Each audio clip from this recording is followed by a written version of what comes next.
परिचय। बच्चों, आज हम अवकल समीकरण सीखेंगे। तो प्रश्न है कि हमें अवकल समीकरण को सीखने की आवश्यकता क्यों है? क्या कोई बता सकता है? सर, क्योंकि अवकल समीकरण एक अभिव्यक्ति है जो मात्राओं और उनके परिवर्तन की दर से संबंधित है। बहुत अच्छा। कोई और?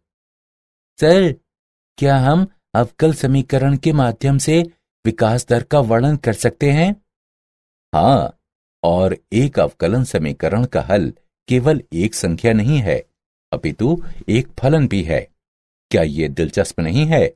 चलो अब शुरू करते हैं। इस पाठ में आप जानेंगे कि अवकलन समीकरण को कैसे हल करते हैं।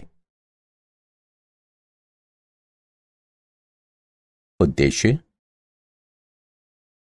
इस पाठ के अंत में आप निम्न करने में सक्षम हो जाएंगे। अवकल समीकरण की कोटि और घात ज्ञात करना। अवकल समीकरण के व्यापक और विशिष्ट हल ज्ञात करना। दिए हुए व्यापक हल वाले अवकल समीकरण का निर्माण करना। पृथक्करण चर विधि द्वारा अवकल समीकरण द्वारा हल निकालना। समघातीय अवकल समीकरण को हल करना और रैखिक अवकल समीकरण को हल करना। आधारभूत संकल्पनाएं। एक समीकरण जिसमें स्वतंत्र चर, आश्रित चर एवं उनके अवकलज सम्मिलित होते हैं, एक अवकलन समीकरण कहलाता है। एक ऐसा अवकलन समीकरण जिसमें केवल एक स्वतंत्र चर सम्मिलित होता है, सामान्य अवकल समीकरण कहलाता है। उदाहरण के लिए dy बटा dx minus x log x बराबर 0। अवकल समीकरण की कोटि। अवकलन समीकरण की कोटि अवकल समीकरण में उपस्थित उच्चतम अवकलज होती है। उदाहरण के लिए 1 बटा x गुणा d2y बटा dx वर्ग बराबर e की घात x एक अवकल समीकरण है। उच्चतम कोटि वाले अवकलज अर्थात d2y बटा dx वर्ग की कोटि 2 होती है। अवकल समीकरण की डिग्री यानी घात। अवकल समीकरण में उपस्थित उच्चतम कोटि के अवकलज की उच्चतम घात उस अवकलज समीकरण की घात कहलाती है। उदाहरण के लिए 1 बटा x गुणा d2y बटा dx वर्ग बराबर e की घात x एक अवकल समीकरण है। इसे इस रूप में भी लिखा जा सकता है। 1 बटा x गुणा d2y बटा dx वर्ग संपूर्ण घात 1 बराबर e की घात x, अर्थात उच्चतम कोटि के अवकलज की घात 1 है।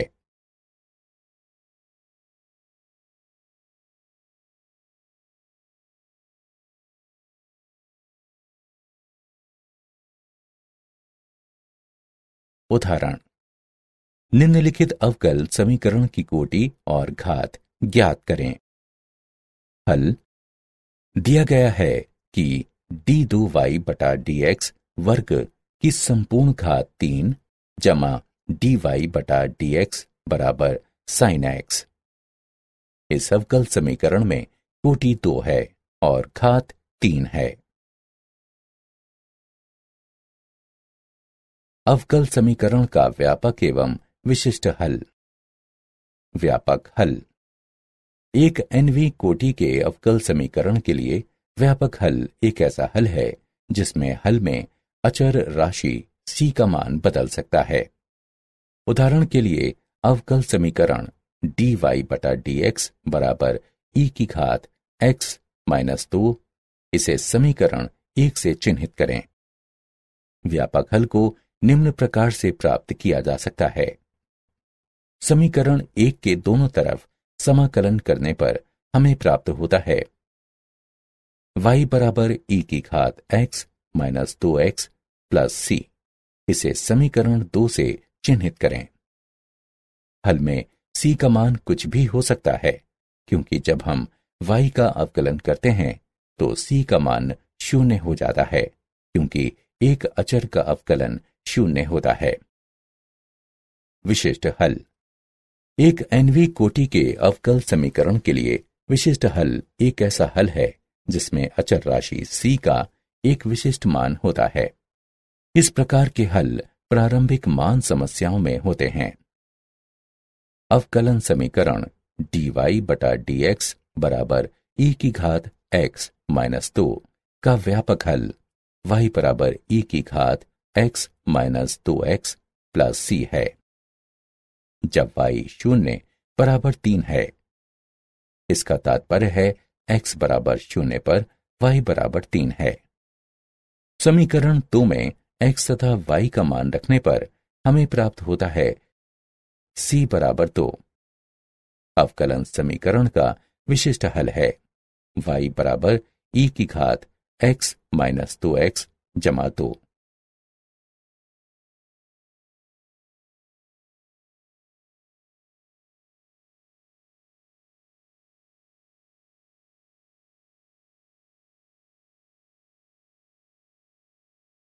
उदाहरण। अवकलन समीकरण dy बटा dx बराबर 4x माइनस 2 का विशिष्ट हल ज्ञात कीजिए। जब x बराबर 3 है तब y बराबर 5 दिया गया है। हल दिया गया है dy बटा dx बराबर 4x माइनस 2, dy बराबर 4x माइनस 2 dx। दोनों पक्षों का समाकलन करते हैं। y के सापेक्ष 1 का समाकलन बराबर x के सापेक्ष 4x माइनस 2 का समाकलन। y बराबर 2x वर्ग माइनस 2x प्लस c व्यापक हल है। जब y बराबर 5, x बराबर 3 हो तब 5 बराबर 2 गुणा 3 वर्ग माइनस 2 गुणा 3 प्लस c। 5 बराबर 18 माइनस 6 प्लस c। 5 माइनस 12 बराबर c बराबर माइनस 7। दी गई प्रारंभिक स्थिति के लिए विशिष्ट हल y बराबर 2x वर्ग माइनस 2x माइनस 7 है।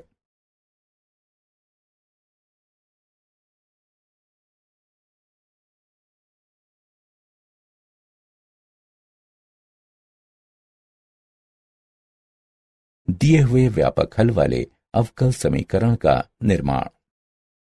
स्वेच्छ अचर युक्त तथा xy में एक दिए गए समीकरण से एक अवकलन समीकरण का निर्माण करने के लिए दिए गए समीकरण को x के सापेक्ष निरंतर उतनी बार अवकलित किया जाता है जब तक एक स्वेच्छ अचर न आ जाए।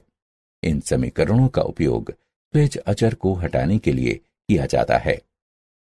स्वेच्छ अचर को हटाने से प्राप्त समीकरण को वांछनीय अवकलन समीकरण कहा जाता है।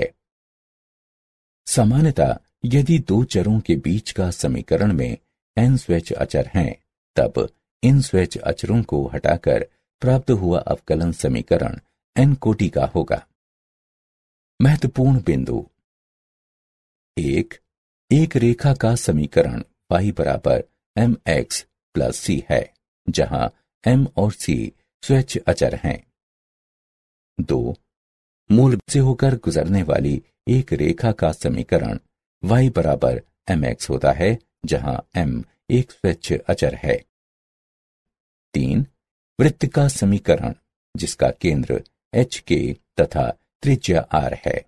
x माइनस h पूरे का वर्ग प्लस y माइनस k पूरे का वर्ग बराबर r वर्ग है।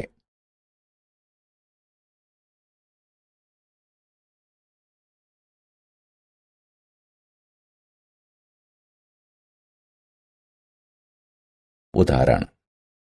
वक्र कुल का अवकलन समीकरण ज्ञात कीजिए। y बराबर m cos 6x plus n sin 6x, जहां m n स्वेच्छ अचर हैं। हल दिया है y बराबर m cos 6x plus n sin 6x। इसे समीकरण 1 से चिन्हित करें। समीकरण 1 का x के सापेक्ष अवकलन लेने पर हम पाते हैं dy बटा dx बराबर -6m sin 6x जमा 6n cos 6x। इसे समीकरण 2 से चिन्हित करें। समीकरण 2 का x के सापेक्ष अवकलन लेने पर हम पाते हैं d2y बटा dx वर्ग बराबर -36m cos 6x minus 36n sin 6x। इसे इस प्रकार से लिखा जा सकता है d2y बटा dx वर्ग बराबर -36 गुणा m cos 6x plus n sin 6x। इसे समीकरण 3 से चिन्हित करते हैं। समीकरण 3 में y का मान रखने पर हम पाते हैं d2y बटा dx वर्ग बराबर -36y। अतएव d2y बटा dx वर्ग प्लस 36y बराबर 0। यही वांछनीय अवकलज समीकरण है। प्रथम कोटि एवं प्रथम घात के अवकल समीकरण को हल करने की विधियां। पृथक्करणीय चर वाले अवकल समीकरण। अवकलज समीकरण निम्नलिखित रूप का होता है dy बटा dx बराबर fx बटा gy या gy बटा fx या fx गुणा gy। उन्हें क्रमशः इस तरह से लिखा जा सकता है gy dy बराबर fx dx या dy बटा gy बराबर dx बटा fx या dy बटा gy बराबर fx dx एवं इसके पश्चात वे समाकलित हों। उदाहरण, अवकल समीकरण को हल कीजिए। dy बटा dx बराबर e की घात x minus y plus x वर्ग गुणा e की घात घटा y। हल दिया है dy बटा dx बराबर e की घात x घटा y प्लस x वर्ग गुणा e की घात घटा y।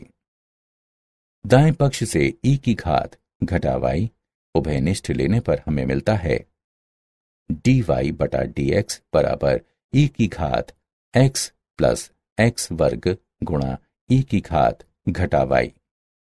चरों का पृथक्करण करते हैं तथा हमें मिलता है e की घात y dy बराबर e की घात x प्लस x वर्ग dx। दोनों पक्षों का समाकलन करने पर हमें मिलता है y के सापेक्ष e की घात y का समाकलन बराबर x के सापेक्ष e की घात x जमा x वर्ग का समाकलन, अर्थात e की घात y बराबर e की घात x प्लस x घन बटा 3 प्लस c। ये दिए गए अवकलन समीकरण का व्यापक हल है।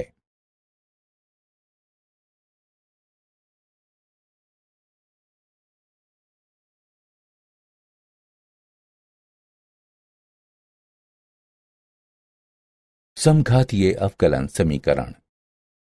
एक प्रथम अवकलज समीकरण के रूप में m xy dx जमा n xy dy बराबर 0 को समघातीय कहा जाता है यदि कैपिटल M और कैपिटल N दोनों गुणांक फलन समान घात के समघातीय समीकरण हों। हल विधि। प्रतिस्थापन y बराबर vx या x बराबर uy का उपयोग करते हैं। प्रतिस्थापन के बाद परिणामी समीकरण पृथक्करणीय समीकरण होता है।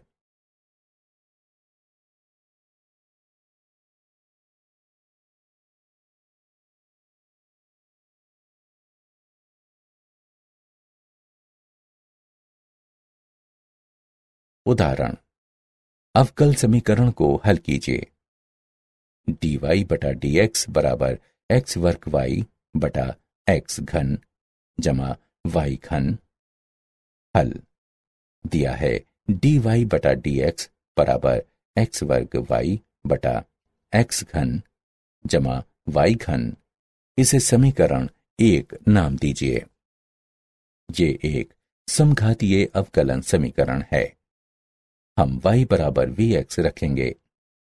x के सापेक्ष दोनों तरफ अवकलन करने पर dy बटा dx बराबर x गुणा dv बटा dx जमा v। अतएव समीकरण 1 को इस प्रकार लिखा जा सकता है, v जमा x गुणा dv बटा dx बराबर vx घन बटा x घन जमा v घन गुणा x घन, v जमा x गुणा dv बटा dx बराबर v बटा 1 जमा v घन, x dv बटा dx बराबर v बटा 1 जमा v घन घटा v, जो बराबर होगा v घटा v की घात 4 बटा 1 जमा v घन के। दोनों पक्षों पर समाकलन करते हैं तथा हमें प्राप्त होता है x के सापेक्ष 1 बटा x का समाकलन बराबर घटा v के सापेक्ष 1 जमा v घन बटा v की घात 4 का समाकलन। x के मोड का लॉग बराबर 1 बटा 3 v घन घटा v के मोड का लॉग जमा लॉग c। v x के मोड का लॉग बटा c बराबर 1 बटा 3 v घन। यह इंगित करता है v x बटा c बराबर e की घात 1 बटा 3 v घन। यह इंगित करता है कि y बटा c बराबर e की घात x घन बटा 3 y घन अथवा y बराबर c गुणा e घात x घन बटा 3 y घन। रैखिक अवकलन समीकरण। रैखिक अवकलन समीकरण dy बटा dx जमा py बराबर q का हल, जहां p और q केवल x के फलन हैं, निम्नलिखित हैं। जहां i डॉट f समाकलन गुणक का प्रतीक है तथा इसे नीचे दिए गए सूत्रों के माध्यम से प्राप्त किया जा सकता है। i डॉट f बराबर e की घात x के सापेक्ष p का समाकलन। यदि अवकलन समीकरण dx बटा dy जमा px बराबर q के रूप में हो, जहां p और q y के फलन हैं और न कि x के या अचर के, इस स्थिति में समाकलन समीकरण i डॉट f बराबर e की घात y के सापेक्ष p का समाकलन है और हल x गुणा i डॉट f बराबर y के सापेक्ष q गुणा i डॉट f का समाकलन जमा c है। नोट: यदि dy बटा dx का गुणांक इकाई न हो तब इसे इस दौरान इकाई बनाया जाना चाहिए।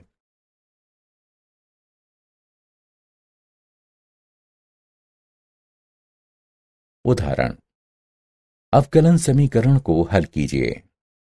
हल दिया गया है dy बटा dx जमा 3x वर्ग y बराबर 6x वर्ग। इसे समीकरण 1 से चिन्हित करें। px बराबर 3x वर्ग और qx बराबर 6x वर्ग के साथ दिया हुआ समीकरण रैखिक है। समाकलन गुणक को इस प्रकार प्राप्त किया जा सकता है, i डॉट f बराबर e की घात x के सापेक्ष 3x वर्ग का समाकलन, जो कि बराबर है e की घात x घन के। समीकरण 1 को समाकलन गुणक से गुणा करने पर हमें मिलता है e की घात x घन गुणा dy बटा dx जमा 3x वर्ग गुणा e की घात x घन गुणा y बराबर 6x वर्ग गुणा e की घात x घन, अथवा d बटा dx गुणा e की घात x घन गुणा y बराबर 6x वर्ग गुणा e की घात x घन। दोनों पक्षों का समाकलन करने पर हमारे पास है e की घात x घन गुणा y बराबर x के सापेक्ष 6x वर्ग गुणा e की घात x घन का समाकलन बराबर 2 गुणा e की घात x घन जमा c। y के लिए हल करने पर हमें मिलता है y बराबर 2 जमा c गुणा ई की घात घटा एक्स घन। क्या आप जानते हैं, गोटफ्रीड विल्हेम लेबनीज ने चर पृथक्करण की विधि दी। उन्होंने रैखिक अवकलन समीकरण का हल भी प्रदान किया।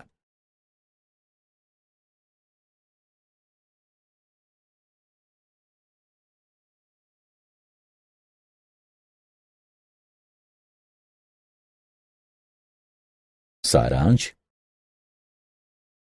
आइए हमने जो कुछ सीखा है उसे संक्षेप में दोहराएं। एक समीकरण जिसमें स्वतंत्र चर, आश्रित चर एवं उनके अवकलज सम्मिलित होते हैं, एक अवकलन समीकरण कहलाता है। अवकलन समीकरण की कोटि अवकल समीकरण में उपस्थित उच्चतम अवकलज होती है। अवकल समीकरण में उपस्थित उच्चतम कोटि के अवकलज की उच्चतम घात उस अवकलज समीकरण की घात कहलाती है। एक nवीं कोटि के अवकल समीकरण के लिए व्यापक हल एक ऐसा हल है जिसमें हल में अचर राशि c का मान बदल सकता है। एक nवीं कोटि के अवकल समीकरण के लिए विशिष्ट हल एक ऐसा हल है जिसमें अचर राशि c का एक विशिष्ट मान होता है। इस प्रकार के हल प्रारंभिक मान की समस्याओं में होते हैं।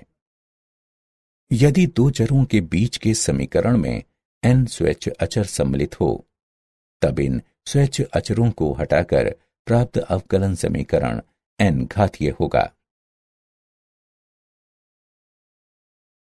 पृथक्करणीय चर के साथ अवकलन समीकरण में सर्वप्रथम हम चरों का पृथक्करण करते हैं एवं फिर उनका समाकलन करते हैं। प्रथम कोटि के अवकलन समीकरण के निम्न रूप को समघातीय कहा जाता है यदि दोनों गुणांक फलन m तथा n एक समान घात के समघातीय समीकरण हो। सर्वप्रथम हम y बराबर vx का मान रखते हैं तथा फिर परिणामी समीकरण पृथक्करणीय चर होता है। रैखिक अवकलन समीकरण dy बटा dx जमा py बराबर q का हल y गुणा समाकलन गुणक बराबर x के सापेक्ष q गुणा समाकलन गुणक का समाकलन जमा c, जहां i डॉट f समाकलन गुणांक का प्रतीक है, बराबर e की घात x के सापेक्ष p का समाकलन, जहां p तथा q x के फलन हैं। यदि अवकलन समीकरण के रूप में dx बटा dy जमा px बराबर q लिया जाता है, तब इसका हल है x गुणा समाकलन गुणांक बराबर y के सापेक्ष q गुणा समाकलन गुणांक का समाकलन जमा c, जहां i डॉट f बराबर e की घात y के सापेक्ष p का समाकलन, जहां p और q y के फलन हैं, न कि x या अचर के।